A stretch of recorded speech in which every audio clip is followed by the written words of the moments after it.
Ángeles y demonios, por Dan Brown. Capítulo 91.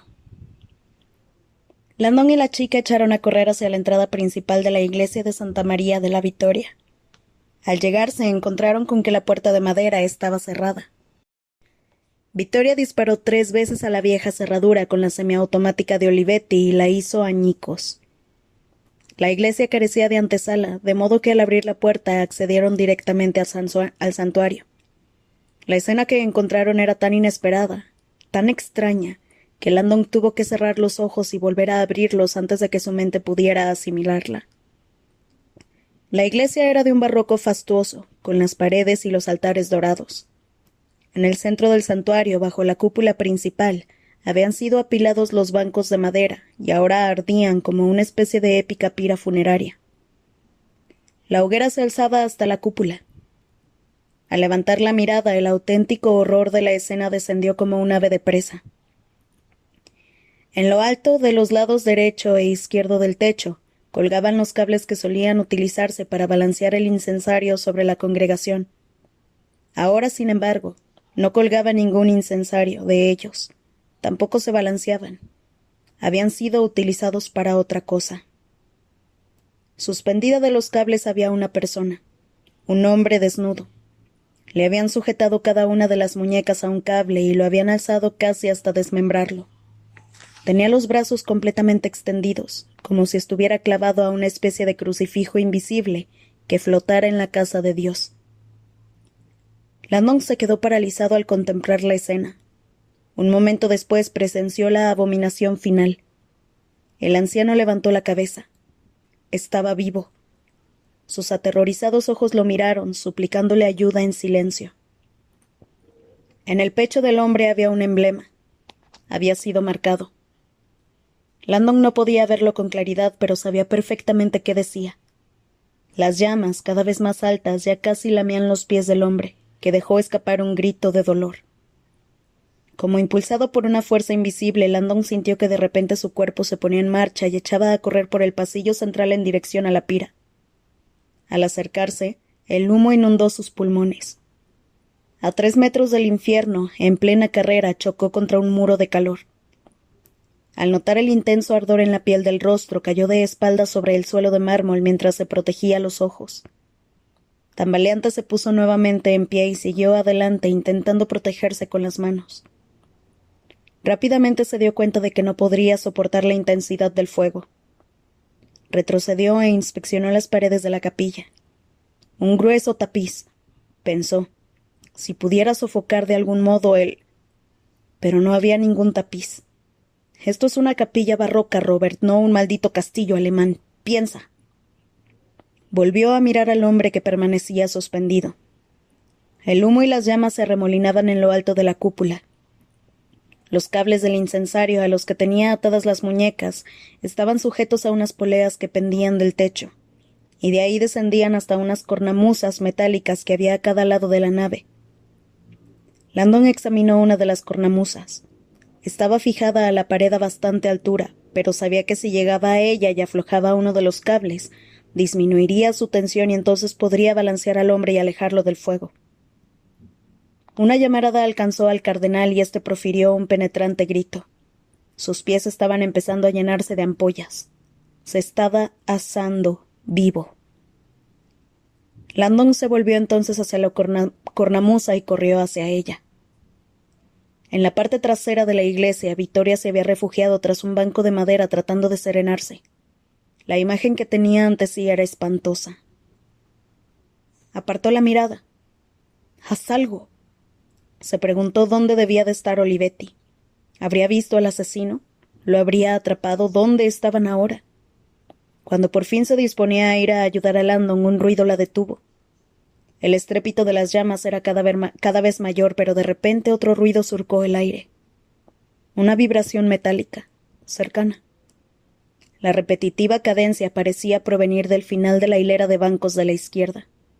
Era un repiqueteo parecido al timbre de un teléfono, pero más pétreo y duro. Victoria agarró con firmeza su pistola y se dirigió hacia la fila de bancos. El ruido era cada vez más fuerte. Se encendía y se apagaba. Era una vibración recurrente. Al llegar al final del pasillo advirtió que el sonido provenía del suelo, de la esquina que había al final de la hilera de bancos. Mientras avanzaba con la pistola en la mano derecha, se percató de que también sostenía algo en la izquierda, su teléfono móvil.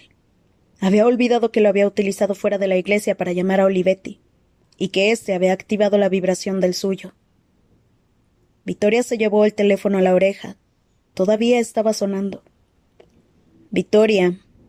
Se preguntaba por qué el comandante no había contestado.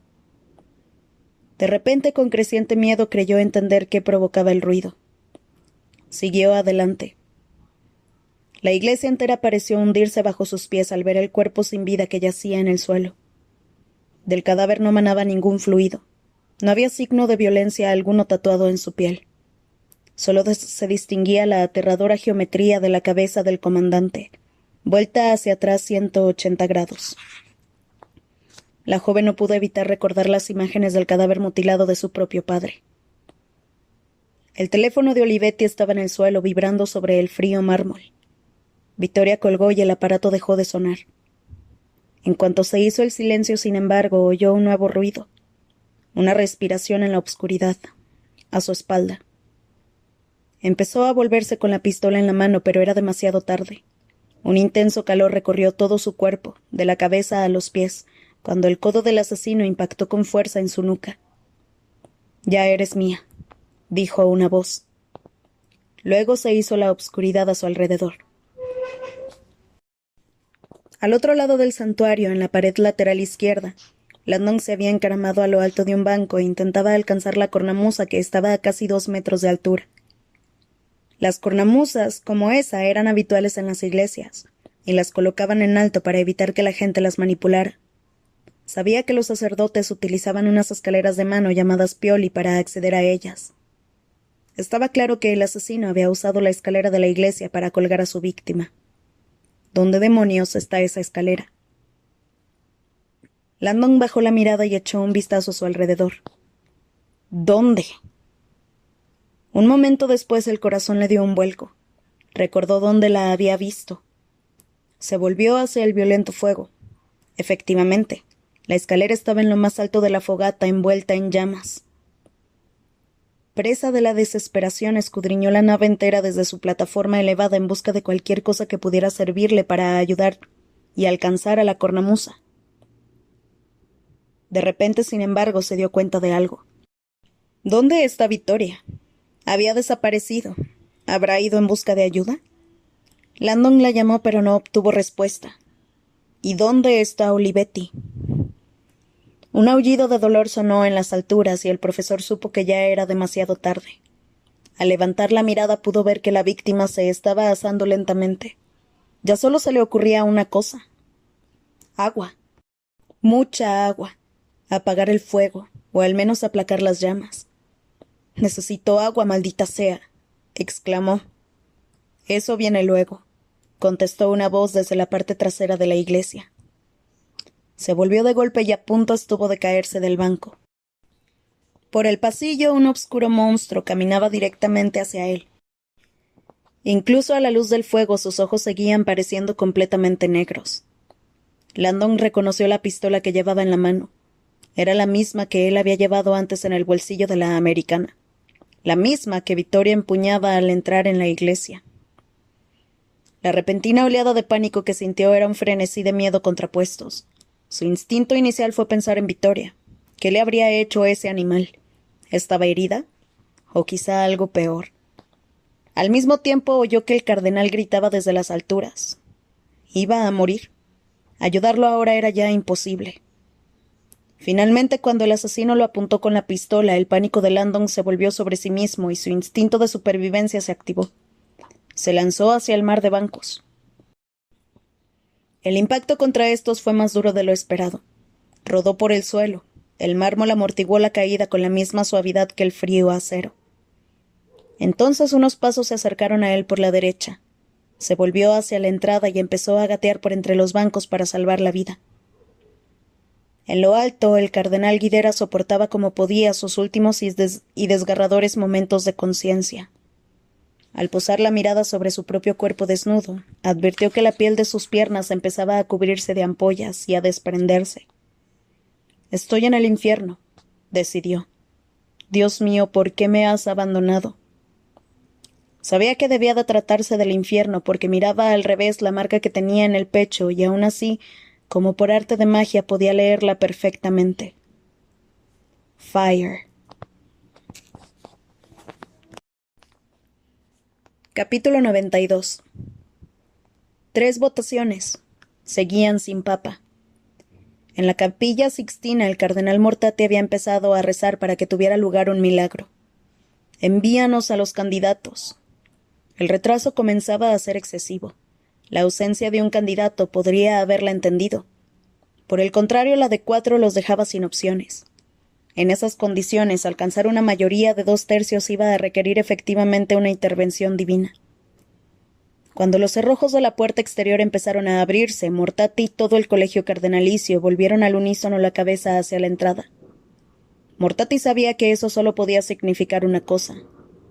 Por ley, la puerta de la capilla podía ser abierta únicamente por 2 razones: para sacar a alguien que estuviera muy enfermo, o para que entraran cardenales que llegaban tarde.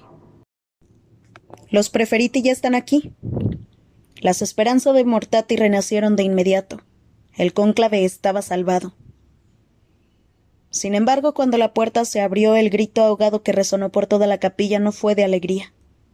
Mortati se quedó mirando con incredulidad al hombre que entró. Por primera vez en la historia del Vaticano, un camarlengo acababa de cruzar el sagrado umbral de un cónclave después de que hubieran sido selladas las puertas. ¿En qué demonios está pensando? El camarlengo llegó al altar y se volvió para dirigirse a los atónitos cardenales. «Signori», dijo, «he esperado tanto como he podido. Hay algo que deben saber». Capítulo 93. Landon no tenía ni idea de a dónde se dirigía. Los reflejos eran el único compás que seguía para alejarse del peligro. Le ardían los codos y las rodillas de arrastrarse por debajo de los bancos. Aún así siguió adelante. Una voz en su interior le dijo que girara a la izquierda. Si llegaras al pasillo principal podrías correr hacia la salida, pero sabía que era imposible. Hay una muralla de llamas bloqueando el pasillo principal. Mientras avanzaba, su mente no dejaba de barajar opciones. Oyó que los pasos se acercaban con rapidez ahora por la derecha. Sucedió sin que Landon lo esperara. Había supuesto que todavía le quedaban otros 3 metros de bancos hasta alcanzar la salida, pero se había equivocado. Sin advertencia previa, la hilera de bancos terminó. Se quedó inmóvil, expuesto en medio de la iglesia. En la hornacina que había a su izquierda se hallaba lo que lo había llevado hasta allí. Se había olvidado por completo de ello. Desde esa perspectiva privilegiada, el éxtasis de Santa Teresa, la gigantesca escultura de Bernini, se alzaba como una especie de naturaleza muerta pornográfica. La santa tumbada de espaldas, arqueada por el placer. La boca abierta en un gemido, y sobre ella, un ángel apuntándola con su flecha de fuego.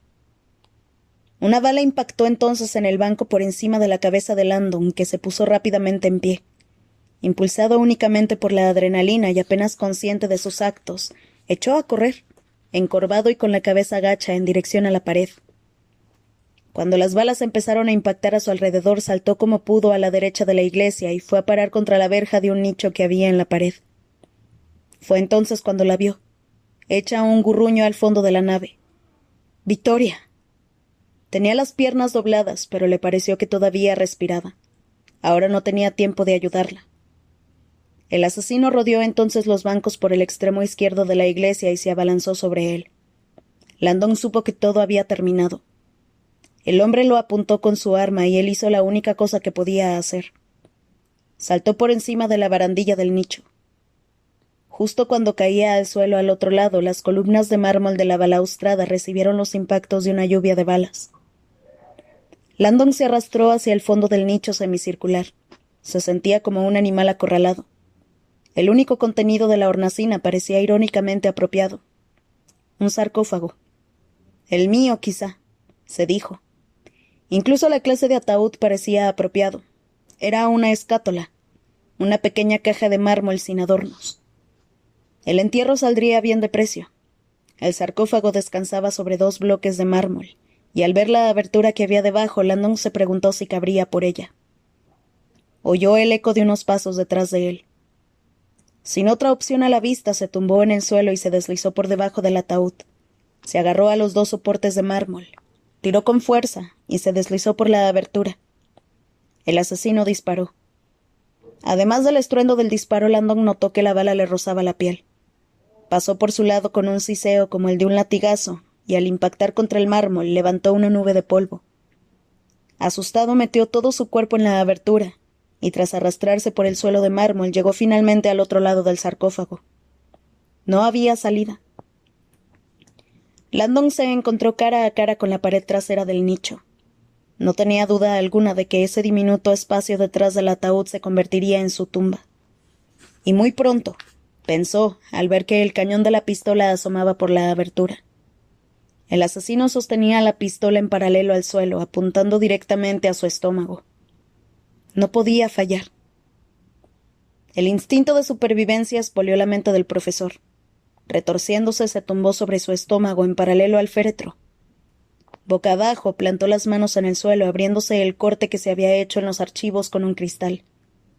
Ignorando el dolor, levantó el torso como si hiciera flexiones. Arqueó el estómago, justo en el momento en el que el arma disparaba. Pudo notar la onda expansiva de las balas al pasar por su lado y pulverizar la porosa pared de travertino que tenía detrás. Cerrando los ojos y luchando contra el cansancio, rezó para que el estruendo cesara. Finalmente lo hizo. El estrépito del tiroteo fue reemplazado por el frío clic de una recámara vacía. Landon abrió los ojos lentamente, casi temiendo que sus párpados hicieran ruido. Luchando contra el dolor, se mantuvo inmóvil y arqueado como un gato. No se atrevía siquiera a respirar. Con los tímpanos todavía ensordecidos por el tiroteo, aguzó el oído para averiguar si el asesino se alejaba. Silencio. Pensó en Victoria. Desearía poder ayudarla. El ruido que oyó a continuación fue ensordecedor. Un bramido gutural apenas humano. De repente el sarcófago parecía estar inclinándose. Landon se dejó caer al suelo al notar que cientos de kilos se tambaleaban sobre él. La gravedad superó la fricción y la tapa se deslizó sobre el ataúd y cayó al suelo a su lado. Luego le tocó el turno al ataúd, que empezó a balancearse sobre sus soportes. En cuanto éste empezó a moverse, Landon supo que o bien quedaba sepultado en el interior del hueco del ataúd, o bien sería aplastado por uno de sus costados. Rápidamente encogió las piernas y la cabeza y pegó los brazos a los lados, replegándose sobre sí mismo. Luego cerró los ojos y esperó la caída del ataúd. Cuando sucedió, todo el suelo tembló bajo él, e incluso sus dientes se estremecieron en las encías. El borde superior aterrizó a unos milímetros de su cabeza. El brazo derecho que Landon ya había dado por perdido seguía milagrosamente intacto. Abrió entonces los ojos y vislumbró un haz de luz. El borde derecho del sarcófago seguía parcialmente apoyado sobre su soporte. Justo encima, sin embargo, Landon se encontró con el mismo rostro de la muerte. El ocupante original de la tumba permanecía suspendido sobre él. Se había adherido al fondo del ataúd, algo frecuente en los cadáveres descompuestos. El esqueleto permaneció así un momento como un amante vacilante, hasta que con un pegajoso crujido sucumbió a la gravedad y se despegó. El cadáver se abrazó a Landon, envolviéndolo en una lluvia de huesos pútridos y polvo. Antes de que pudiera reaccionar, un brazo se deslizó dentro del ataúd por la abertura, y como una pitona hambrienta reptó por entre los huesos del cadáver. Palpando a ciegas, llegó hasta el cuello de Landon y se aferró a él. El profesor intentó zafarse del puño de acero que le aplastaba la laringe, pero la manga izquierda se le había quedado enganchada con el borde del ataúd. Solo tenía un brazo libre y la lucha era una batalla perdida. Flexionó las piernas en el escaso espacio disponible y buscó con los pies el fondo del ataúd. Lo encontró. Entonces, mientras la mano alrededor de su cuello aumentaba la presión, cerró los ojos y extendió las piernas a modo de ariete. El ataúd se movió. No mucho, pero fue suficiente. Con un áspero chirrido, el sarcófago resbaló del soporte en el que todavía estaba apoyado y aterrizó en el suelo. El borde del ataúd aplastó el brazo del asesino, que profirió un apagado grito de dolor. La mano liberó entonces el cuello de Landon y se retorció en la obscuridad. Cuando el asesino consiguió finalmente retirar el brazo, el ataúd cayó con un conclusivo ruido sordo contra el liso suelo de mármol. Obscuridad de nuevo. Y silencio. Landon no oyó que el asesino, frustrado, golpeara el exterior del sarcófago volcado ni que intentara levantarlo. Nada. Tumbado en la obscuridad en medio de una pila de huesos, se encontró en la más absoluta negrura y volvió a pensar en ella. ¿Estás viva, Victoria? Si Landon hubiera sabido la verdad, el horror en el que Victoria pronto despertaría, habría deseado que por su bien estuviera ya muerta. Capítulo 94. Sentado en la Capilla Sixtina junto a sus asombrados colegas, el cardenal Mortati intentaba comprender las palabras que estaba oyendo. Ante él, iluminado únicamente por la luz de las velas, el camarlengo acababa de contarles una historia de tal odio y traición que el cardenal no pudo evitar echarse a temblar. Ventresca les había hablado de cardenales secuestrados, marcados a fuego y asesinados. También de los antiguos Illuminati, un nombre que desenterraba miedos olvidados, y de su resurgimiento y pretensión de vengarse de la Iglesia. Con dolor en la voz, el camarlengo les había contado a sí mismo lo sucedido con el Papa, envenenado por la Hermandad, y finalmente casi en un susurro les había revelado la existencia de una nueva y mortífera tecnología, la antimateria, que amenazaba por destruir por completo la ciudad del Vaticano antes de 2 horas. Cuando hubo terminado fue como si el mismísimo Satanás hubiera absorbido el aire de la capilla. Nadie podía moverse. Las palabras del camarlengo todavía flotaban en la obscuridad. El único ruido que Mortati podía oír ahora era el anómalo zumbido de una cámara de televisión al fondo. Una presencia electrónica inédita en la historia de los cónclaves, pero que el camarlengo había exigido. Para completo asombro de los cardenales, el sacerdote había entrado en la Capilla Sixtina con 2 reporteros de la BBC, un hombre y una mujer, y había anunciado que retransmitirían su solemne declaración en directo para todo el mundo. Dirigiéndose hacia la cámara, el camarlengo dio un paso adelante. A los Illuminati, dijo endureciendo el tono, y a los hombres de ciencia, permítanme que les diga algo. Se detuvo un momento. Han ganado la guerra. El silencio se extendió hasta el rincón más remoto de la capilla. Mortati podía oír incluso los desesperados latidos de su corazón. La partida hace mucho tiempo que comenzó, prosiguió Ventresca. Su victoria era inevitable. Nunca antes había sido tan evidente. La ciencia es el nuevo Dios. ¿Qué está diciendo?, pensó Mortati. ¿Es que se ha vuelto loco? Todo el mundo está escuchando esto. Medicina, comunicaciones electrónicas, viajes espaciales, manipulación genética. Esos son los milagros sobre los que ahora les hablamos a nuestros hijos. Esos son los milagros que esgrimimos como prueba de que la ciencia nos ofrecerá respuestas. Las viejas historias de concepciones inmaculadas, zarzas en llamas y mares que se separan ya no son relevantes. Dios ha quedado obsoleto. La ciencia ha ganado la batalla. Nos damos por vencidos. Un murmullo de confusión y desconcierto recorrió la capilla. Ahora bien, añadió el camarlengo intensificando el tono de su voz, la victoria de la ciencia tiene un coste para todos nosotros, un costo muy elevado. Silencio. La ciencia puede haber aliviado las penurias de la enfermedad y del trabajo, así como habernos proporcionado una amplia colección de artilugios para nuestro entretenimiento y nuestra comodidad. Pero nos ha dejado un mundo sin milagros. Nuestras puestas de sol han sido reducidas a longitudes de onda y frecuencia. La complejidad del universo han quedado desglosadas en ecuaciones matemáticas. Incluso nuestra autoestima como seres humanos ha sido aniquilada. La ciencia proclama que el planeta Tierra y sus habitantes no son más que una insignificante mota de polvo en el universo.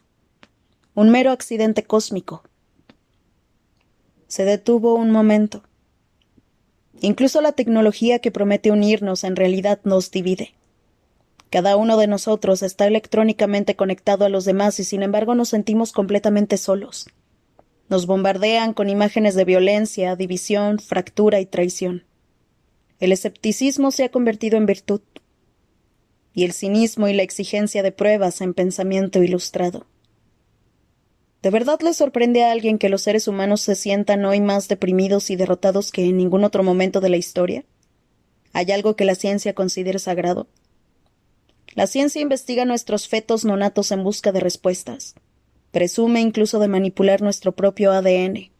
Desmenuza el mundo de Dios en piezas más y más pequeñas en busca de un significado, y lo único que encuentra son más preguntas. Mortate observaba con asombro al camarlengo.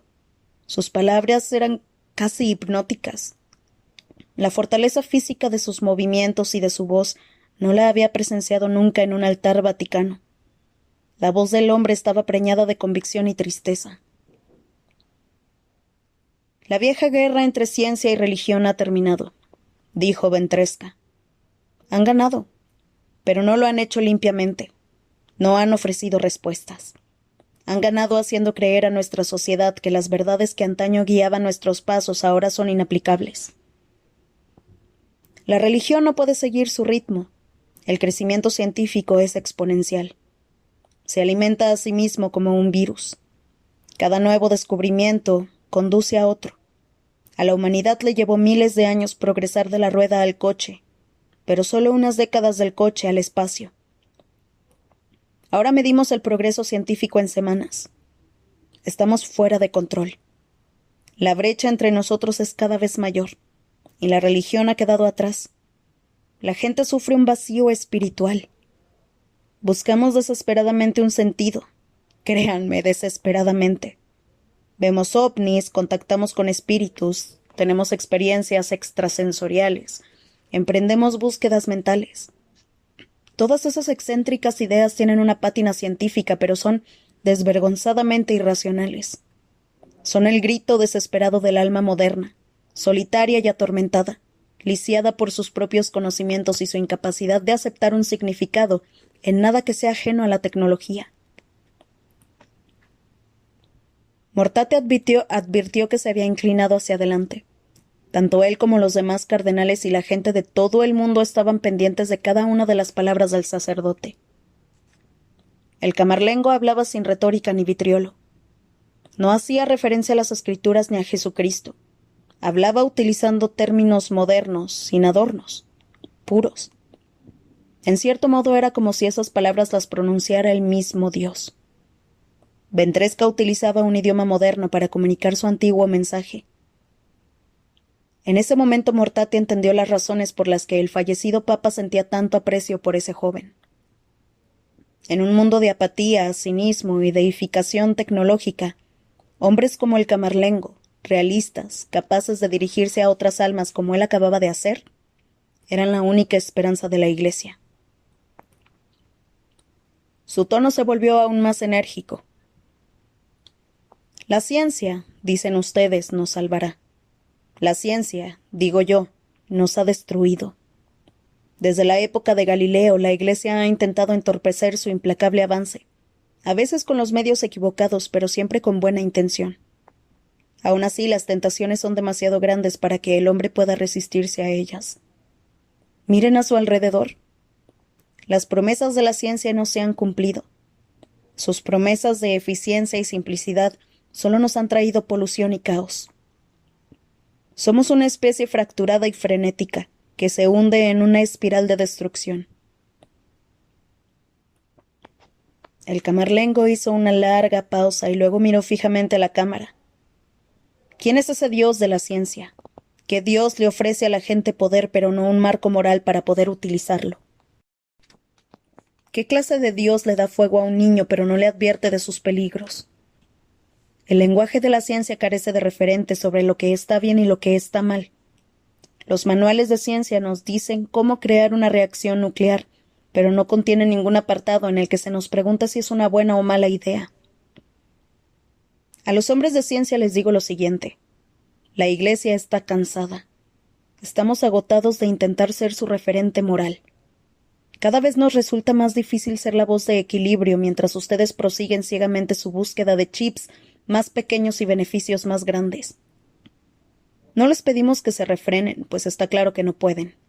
Su mundo se mueve tan rápidamente que si se detienen siquiera un instante a considerar las implicaciones de sus acciones, alguien más eficiente los adelantará de inmediato. Así que siguen adelante.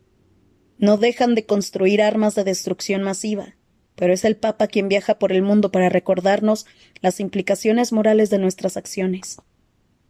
Invitan a la gente a interactuar mediante teléfonos, pantallas de video y ordenadores, pero es la Iglesia la que abre sus puertas y anima a la gente a relacionarse en persona.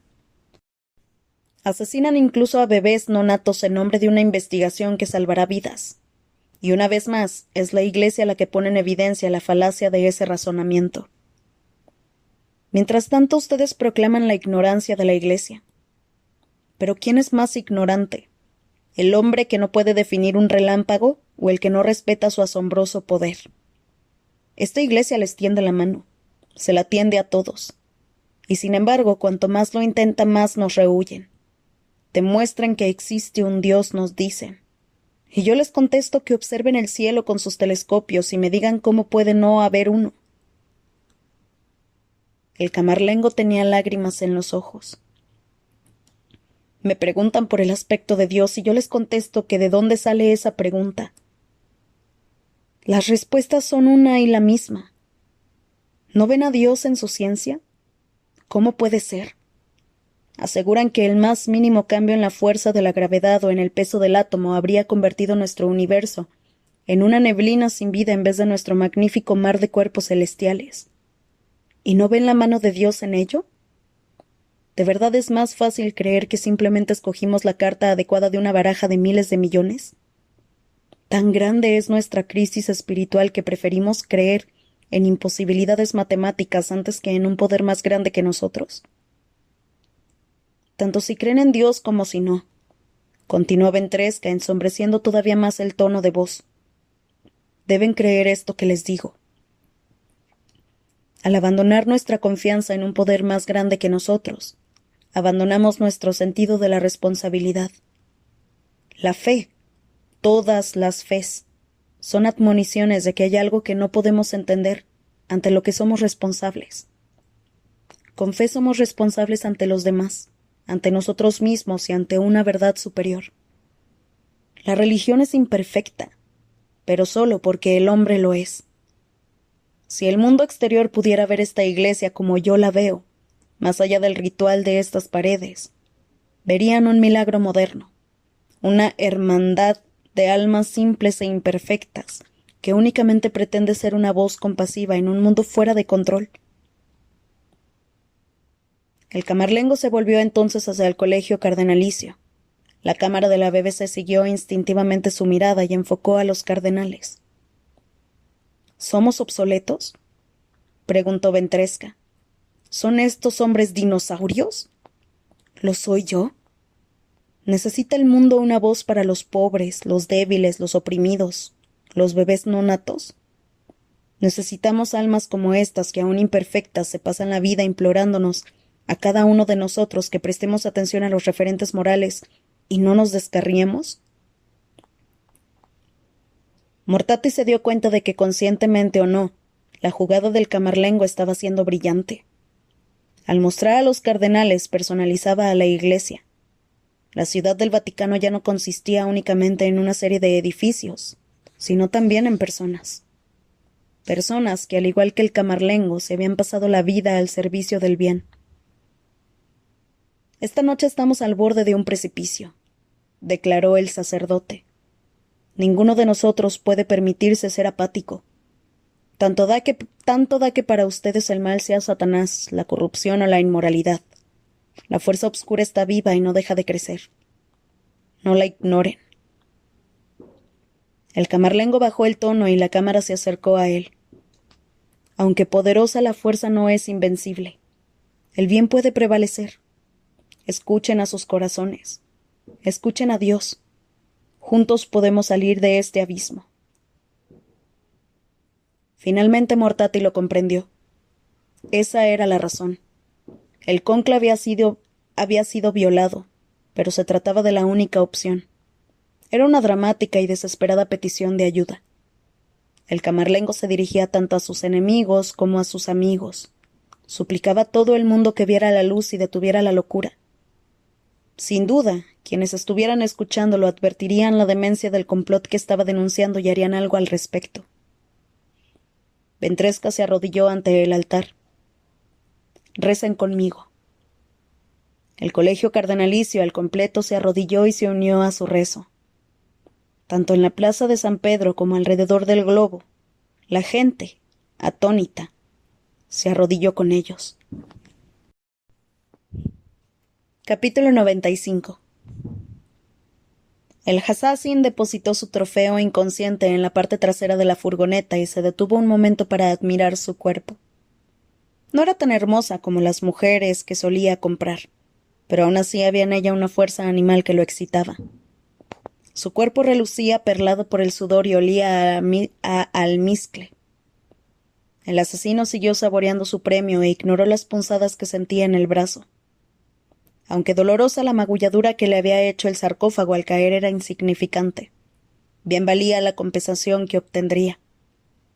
Se consoló con la idea de que el estadounidense que le había hecho eso ya debía de estar muerto. Mientras contemplaba a su prisionera incapacitada, pensó en lo que le esperaba. Metió la mano por debajo de su camiseta. El tacto de sus pechos parecía perfecto bajo el sujetador. Sí, sonrió. Realmente vales la pena. Conteniendo el impulso de tomarla allí mismo, cerró la puerta y se alejó en la noche. No hacía falta que alertara a la prensa de ese asesinato. Las llamas lo harían por él. En el CERN, Sylvie seguía asombrada por el discurso del camarlengo. Nunca antes se había sentido tan orgullosa de ser católica y tan avergonzada de trabajar en el CERN. Al salir del ala recreativa, advirtió que ahora el ánimo en las salas era confuso y sombrío. Cuando llegó al despacho de Kohler, las 7 líneas telefónicas estaban sonando. A Kohler nunca le pasaban las llamadas de los medios de comunicación, así que esas llamadas entrantes solo podían significar una cosa: dinero. Ya había gente interesada en la tecnología de la antimateria. En el Vaticano, Gunther Glick tenía la sensación de flotar a un palmo del suelo mientras seguía al camarlengo fuera de la Capilla Sixtina. Macri y él acababan de hacer la retransmisión en directo de la década. Y menuda retransmisión. El camarlengo había estado sensacional. Ya en el pasillo, Ventresca se volvió hacia ellos. He pedido a la Guardia Suiza que les entreguen las fotografías que tenemos de los cardenales marcados, así como del cadáver de su santidad. He de advertirles de que no son unas imágenes en absoluto agradables. Quemaduras horripilantes, lenguas renegridas, y aún así me gustaría que se las mostraran al mundo. Glick decidió que el Vaticano esa noche debía de estar celebrando la Navidad. ¿Quiere que muestre en televisión una fotografía en exclusiva del Papa muerto? ¿Está seguro?, preguntó, intentando disimular la emoción de su voz. El camarlengo asintió. La Guardia Suiza también les proporcionará imágenes en directo de la cuenta atrás del contenedor de antimateria. Glick se le quedó mirando. Navidad, Navidad, Navidad. Los Illuminati están a punto de descubrir que han ido demasiado lejos, declaró el camarlengo. Capítulo 96. Como un tema recurrente en una sinfonía demoníaca, la asfixiante obscuridad había regresado. Sin luz, sin aire, sin escapatoria. Landon permanecía atrapado bajo el sarcófago volcado y tenía la sensación de estar perdiendo la razón. Para apartar sus pensamientos del aplastante espacio en el que se encontraba, intentó que su mente siguiera un proceso lógico. Matemáticas, música, lo que fuera. Sin embargo, no parecía haber sitio para pensamientos tranquilizadores. No puedo moverme, no puedo respirar. Afortunadamente, al caer el ataúd había conseguido liberar la manga, y ahora podía usar ambos brazos. Aun así, por mucho que empujara el fondo de la diminuta celda, no conseguía moverla. Por extraño que pudiera parecer, deseó que su manga todavía estuviera enganchada. Al menos así entraría algo de aire por la ranura. Mientras seguía empujando el fondo del ataúd, la manga cayó hacia atrás y dejó a la vista el tenue resplandor de un viejo amigo. Mickey. El verdoso dibujo animado parecía burlarse de él. Palpó en la oscuridad en busca de alguna otra señal de luz, pero el borde del sarcófago había quedado completamente a ras del suelo. Malditos perfeccionistas italianos, execró Landon ahora que se encontraba en peligro por la misma excelencia artística que enseñaba a reverenciar a sus alumnos.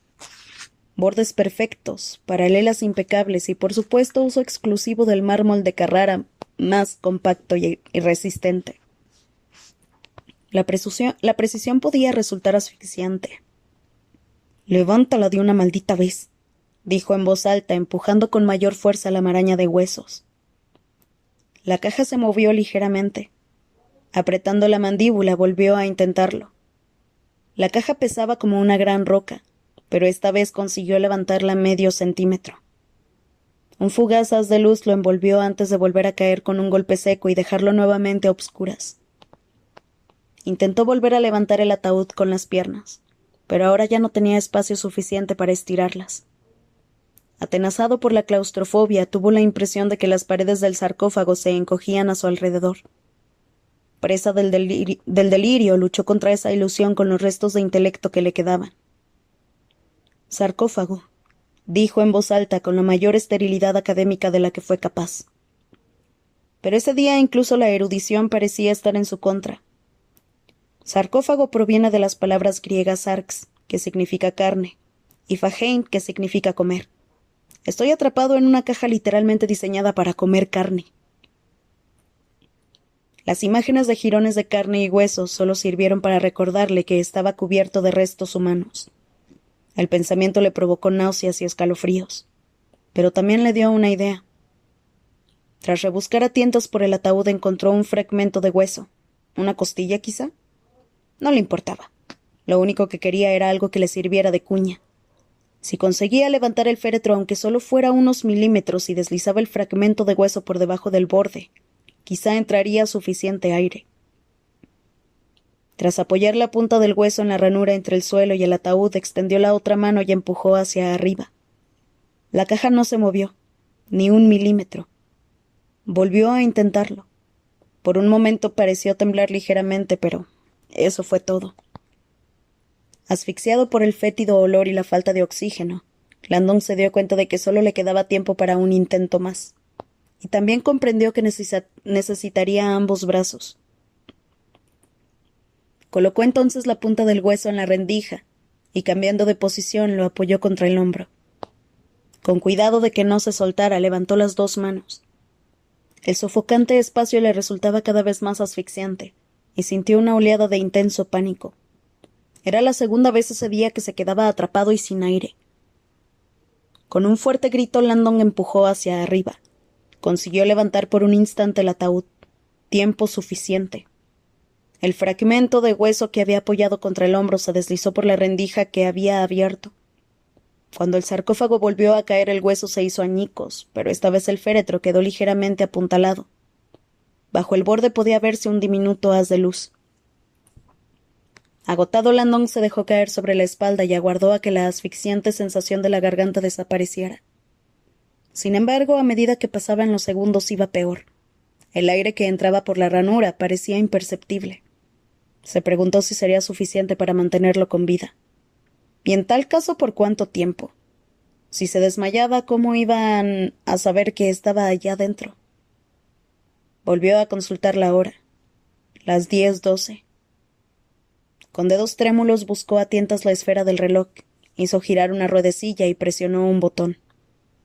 Las paredes parecieron comprimirse a su alrededor y él empezó a sentir que perdía el conocimiento. Sus viejos miedos volvían a resurgir. Tal y como había hecho otras veces, intentó pensar que se encontraba en campo abierto. La imagen que conjuró, sin embargo, no fue de mucha ayuda. La pesadilla que lo atormentaba desde la infancia acudió de nuevo a su mente. Estas flores aquí parecen salidas de un cuadro, pensó el niño mientras cruzaba a la carrera el prado.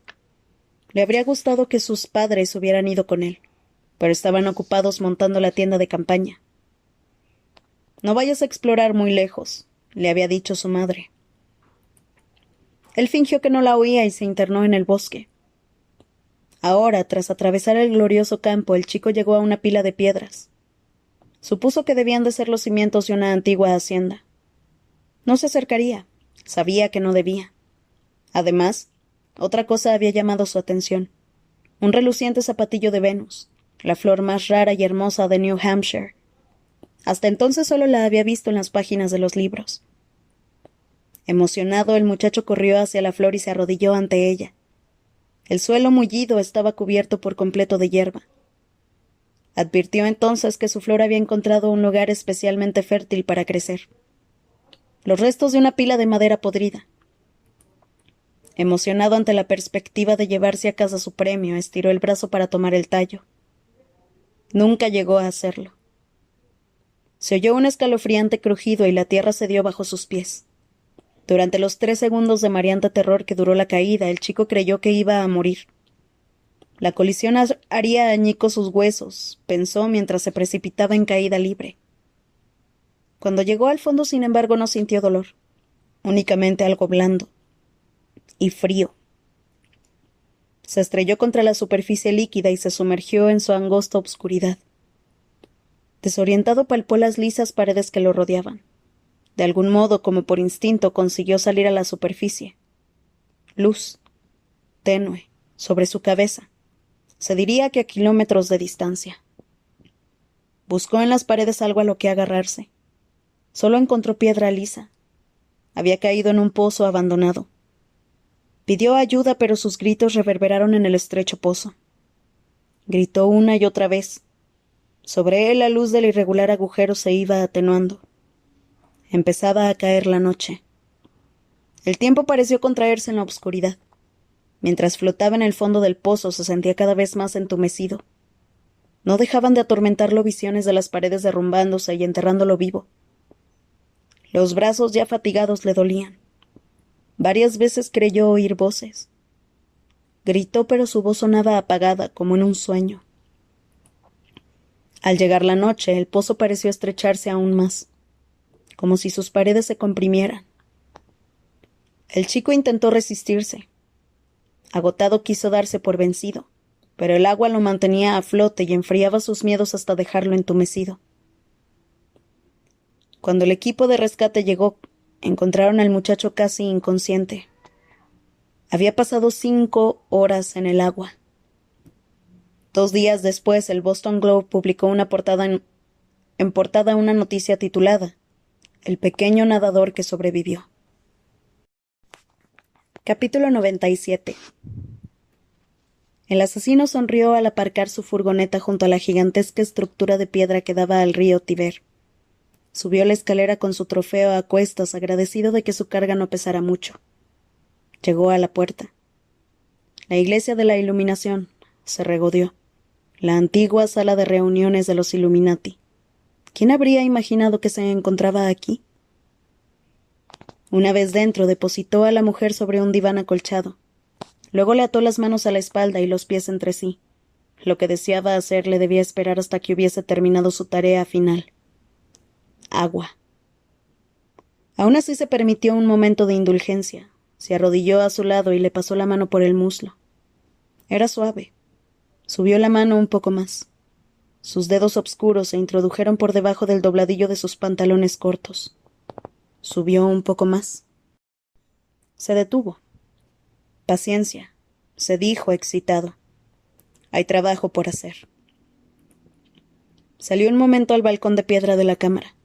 La brisa vespertina enfrió lentamente su ardor. Abajo bramaba el Tíber. Levantó entonces la mirada hacia la cúpula de la Basílica de San Pedro a apenas 1,5 kilómetros, desnuda bajo el resplandor de centenares de focos de los medios de comunicación. Ha llegado su hora final, dijo en voz alta, pensando en los miles de musulmanes asesinados durante las cruzadas. A medianoche se reunirán con su Dios. A su espalda la joven se revolvió. El asesino dio media vuelta. Consideró si dejar que se despertara. El terror en los ojos de una mujer era su mayor afrodisíaco. Optó por la prudencia. Sería mejor que permaneciera inconsciente mientras él no estaba presente. Aunque estuviera atada y no pudiera escapar, no quería regresar y encontrársela agotada de forcejear. Quiero que guarde sus fuerzas. Para mí. Levantando ligeramente la cabeza de la mujer, el asesino colocó la palma de la mano bajo su cuello y buscó el hueco que había justo debajo del cráneo. Había utilizado ese punto de presión en incontables ocasiones. Con una fuerza aplastante hundió el pulgar en el blando cartílago. La mujer se desplomó al instante. 20 minutos, pensó. Sería un magnífico colofón a un día perfecto. En cuanto la hubiera utilizado y ella hubiera muerto mientras lo hacía, él saldría al balcón a contemplar los fuegos artificiales del Vaticano. Tras dejar su trofeo inconsciente sobre el sofá, el asesino bajó a una mazmorra iluminada con antorchas. La tarea final. Se dirigió a la mesa y reverenció los sagrados moldes metálicos que habían dejado allí para él. Agua. El último elemento. Como había hecho ya en las 3 ocasiones anteriores, tomó una antorcha de la pared y calentó un extremo del molde. Cuando estuvo al rojo vivo, lo llevó a la celda. En su interior un hombre permanecía de pie en silencio, viejo y solo. «Cardenal Baggio», susurró el asesino. «¿Arrestado ya?» El italiano lo miró sin miedo. Solo por su alma. Capítulo 98. Los 6 bomberos que acudieron a la iglesia de Santa María de la Vittoria sofocaron el fuego con chorros de gas halón. El agua era más barata, pero el vapor habría estropeado los frescos de la capilla, y el Vaticano ofrecía a los pompieri un generoso estipendio por un servicio rápido y prudente en los edificios de su propiedad.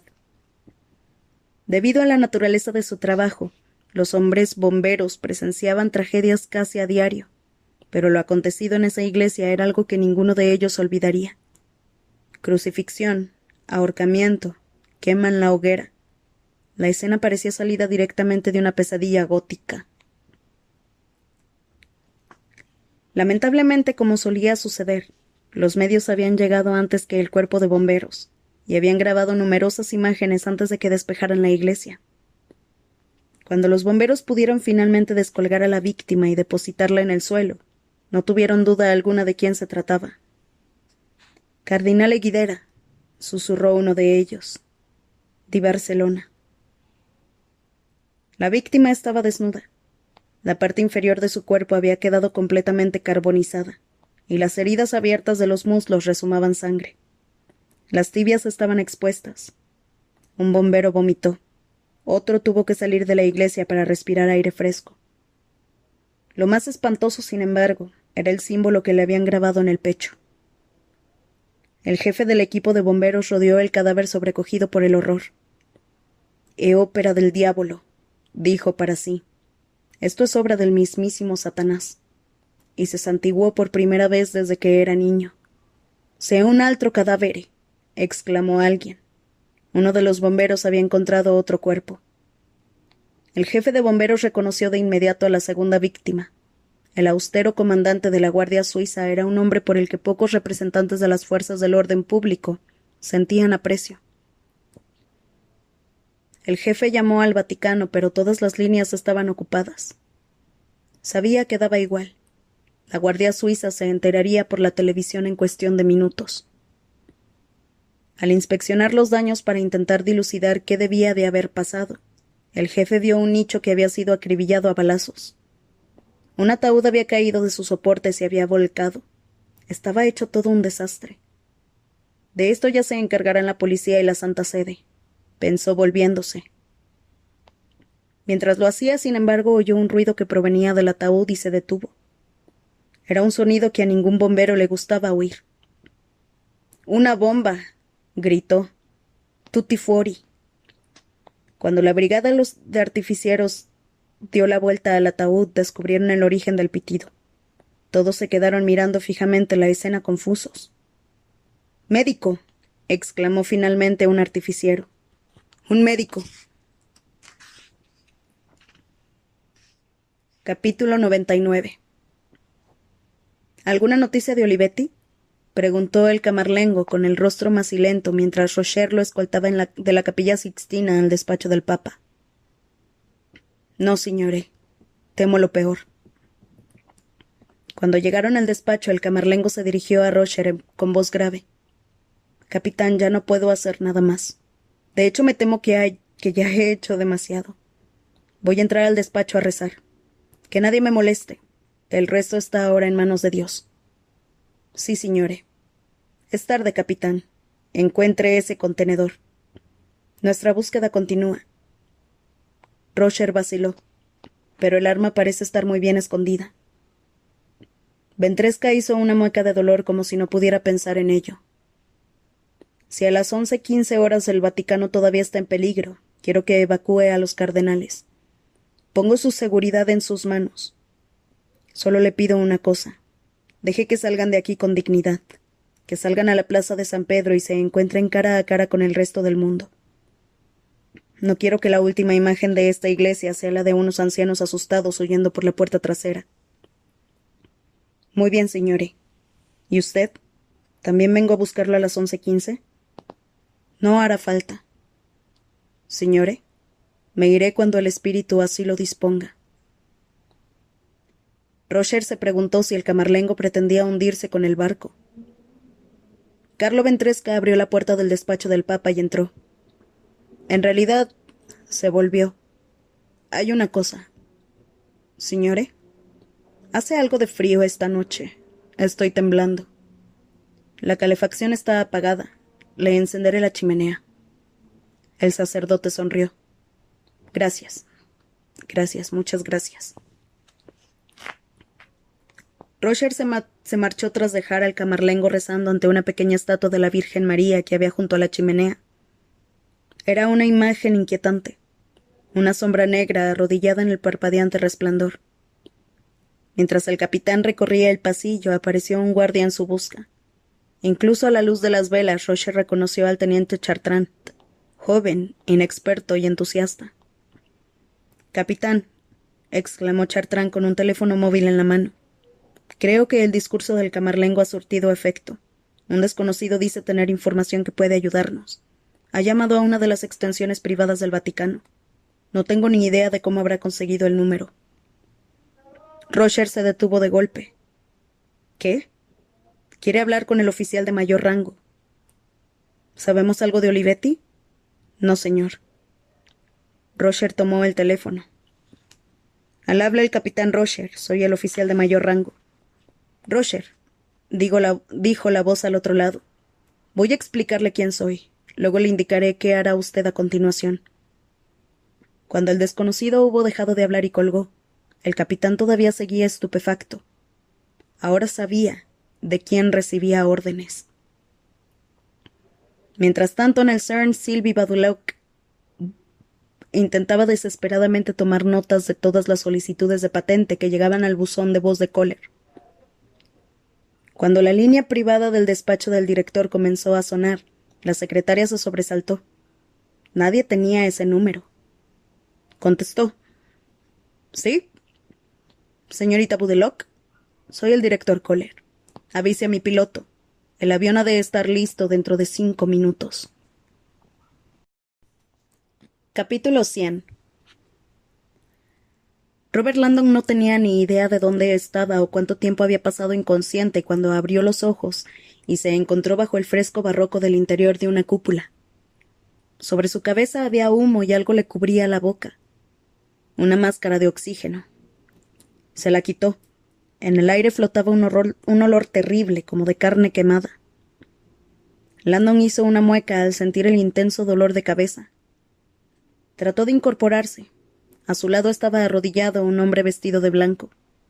«Riposati», exclamó el hombre, indicándole que volviera a tumbarse. «Sono il paramédico». Landon obedeció.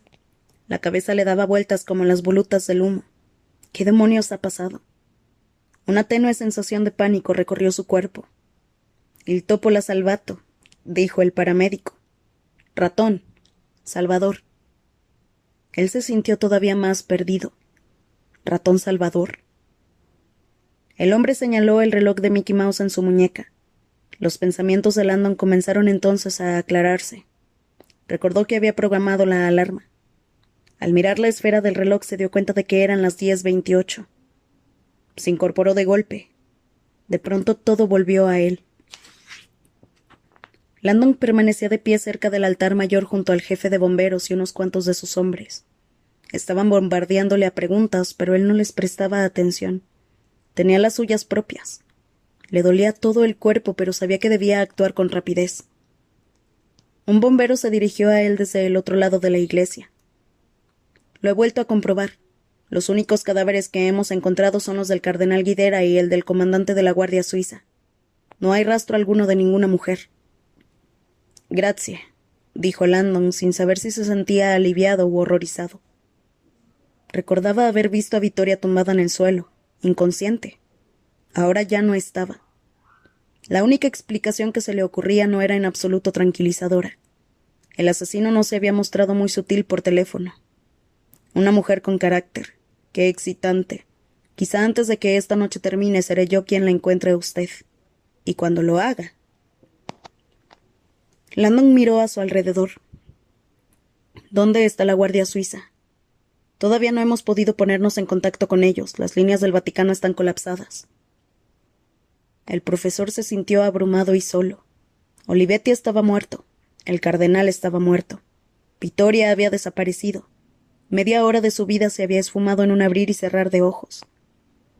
Podía oír el alboroto de los medios de comunicación fuera de la iglesia. Supuso que las imágenes de la horrible muerte del tercer cardenal no tardarían mucho en ser emitidas. Si es que no había sucedido ya. Confiaba en que el camarlengo esperara lo peor y hubiera tomado las medidas adecuadas. Evacúe de una vez el maldito Vaticano, ya basta de juegos. Hemos perdido.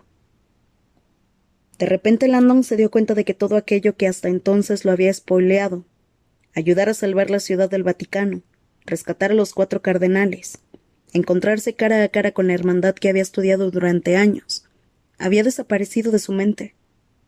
La guerra estaba perdida. Una nueva compulsión ardía en su interior. Era sencilla, básica, primaria. Encontrar a Vittoria. Sentía un inesperado vacío en su interior.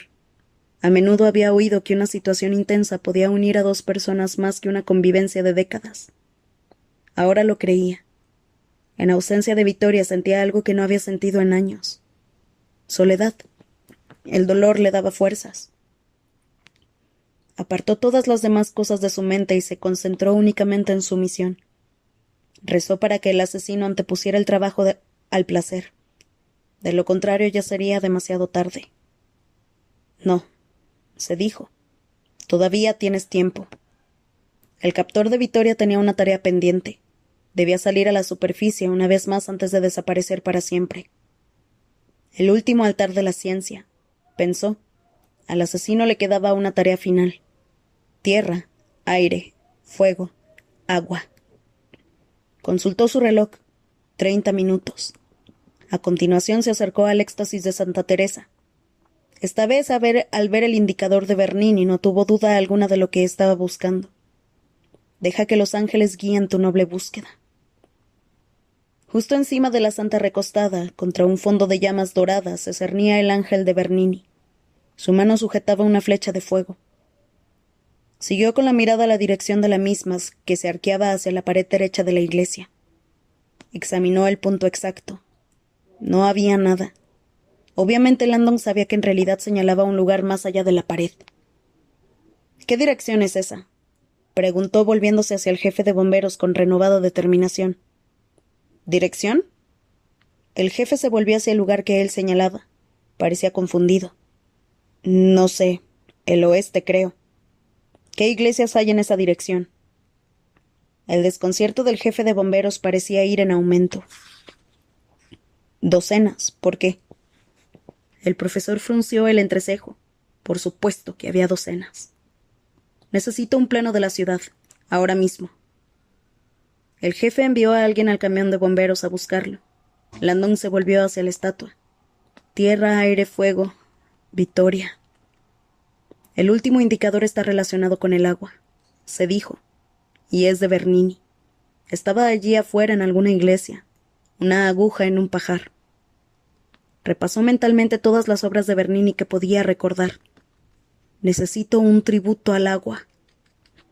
Pensó en la estatua de Tritón, el dios griego del mar, pero de inmediato recordó que estaba ubicada en la plaza de esa misma iglesia, y además en dirección contraria. Se obligó a hacer memoria. ¿Qué figura esculpió Bernini para glorificar el agua? ¿Neptuno y Apolo? Lamentablemente esa estatua estaba en el Museo Victoria and Albert de Londres. Signore. Un bombero se acercó corriendo con un plano de la ciudad. Él le dio las gracias y lo extendió en el altar. Inmediatamente se dio cuenta de que se le había pedido a la gente adecuada. El plano de Roma del cuerpo de bomberos era el más detallado que había visto nunca. ¿Dónde estamos ahora? El hombre se lo indicó, junto a la Piazza Barberini. Landon volvió a mirar la flecha del ángel para orientarse. El jefe tenía razón. Según el plano señalaba hacia el oeste. Trazó una línea en el mapa en esa dirección partiendo de su posición actual. Casi al instante sus esperanzas empezaron a derrumbarse. Parecía que a cada centímetro que recorría, su dedo pasaba por encima de otro edificio más marcado con una pequeña cruz negra. Iglesias. La ciudad estaba llena. Finalmente su dedo dejó de toparse con iglesias y llegó a los suburbios de Roma. Exhaló un hondo suspiro y se apartó del mapa. ¡Maldita sea! Al contemplar la ciudad entera, sus ojos se posaron en las 3 iglesias en las que los 3 primeros cardenales habían sido asesinados. Santa María del Popolo, San Pedro, Santa María de la Vittoria.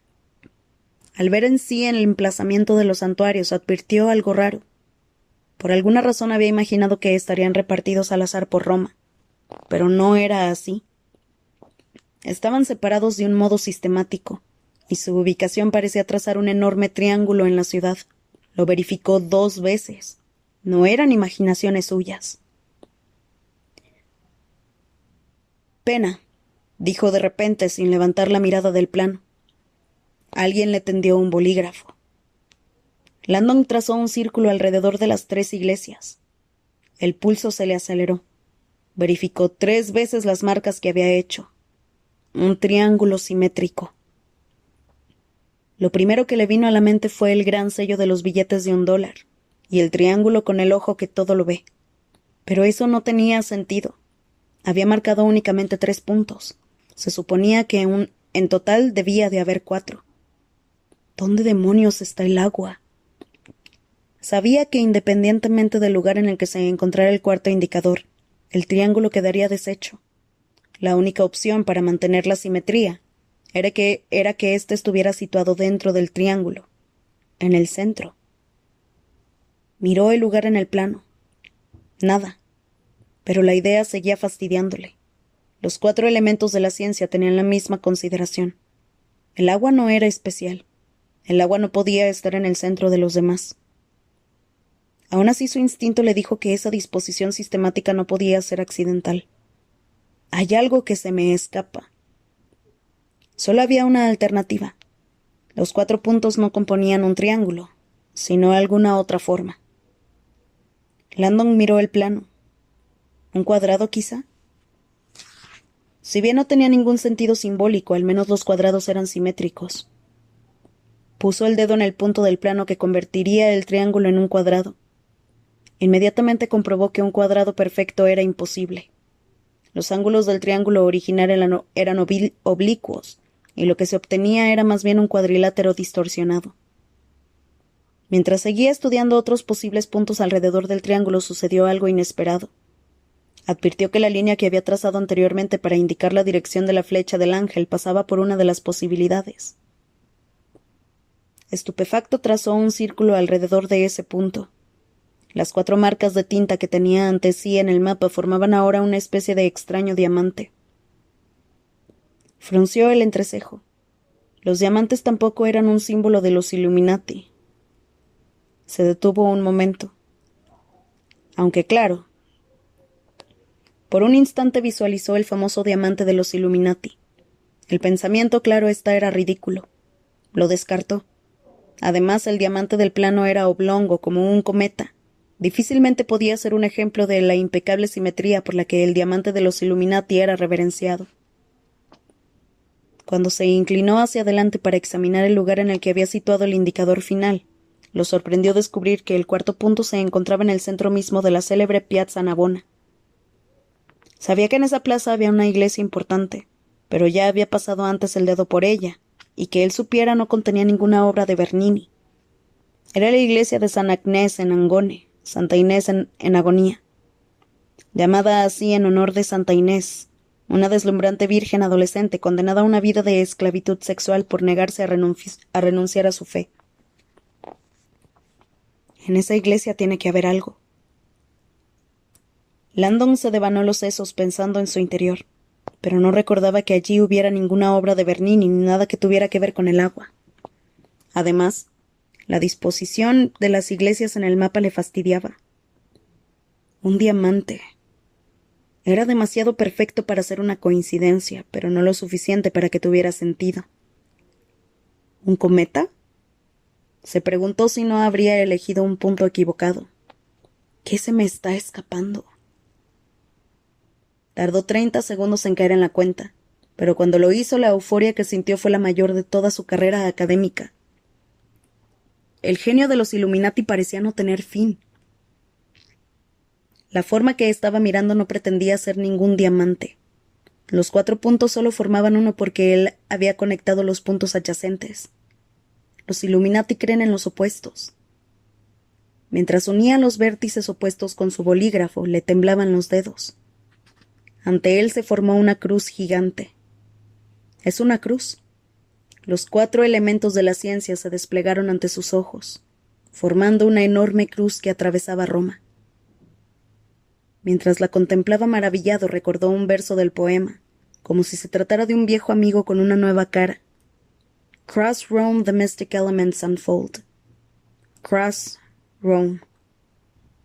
La niebla comenzó a despejarse y se dio cuenta entonces de que la respuesta había estado toda la noche delante de sus narices.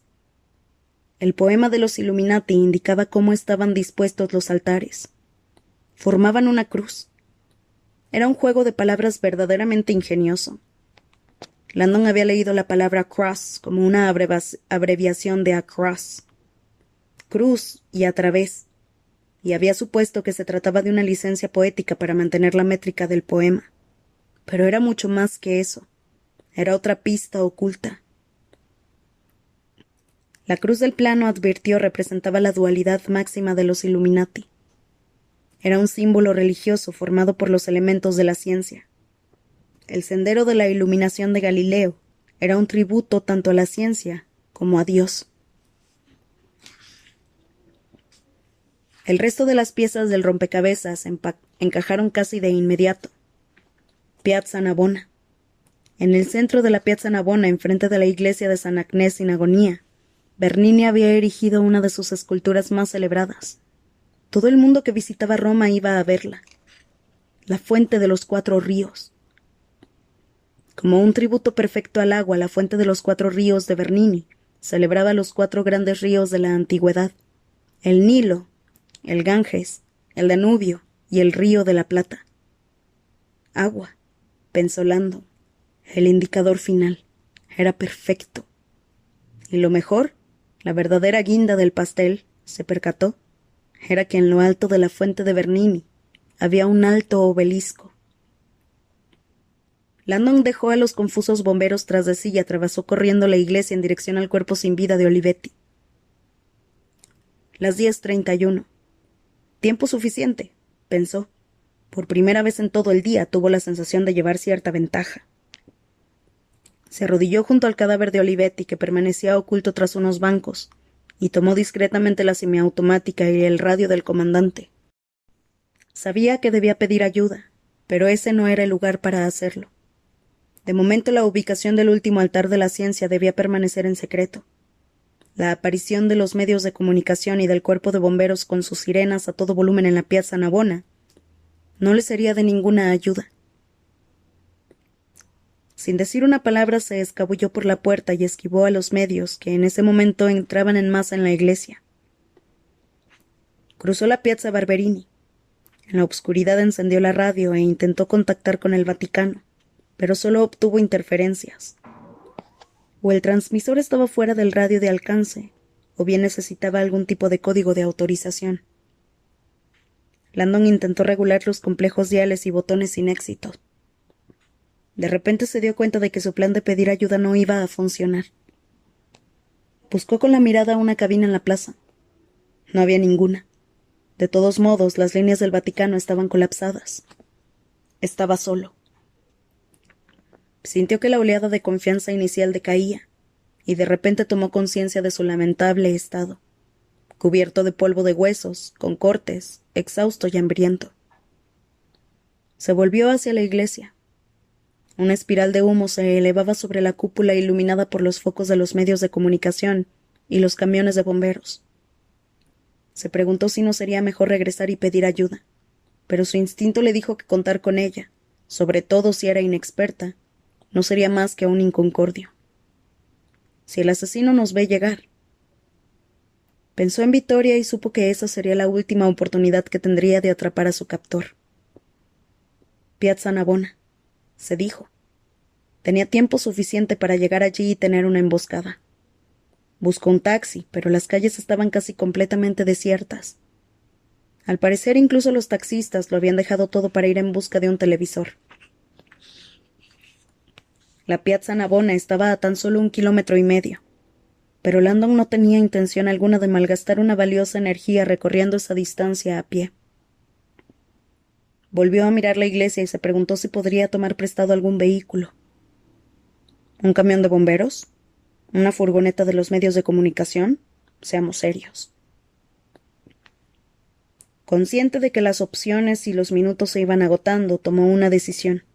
Tomó la pistola que guardaba en el bolsillo y decidió cometer un acto tan impropio de él que tuvo la sensación de que su alma había sido poseída.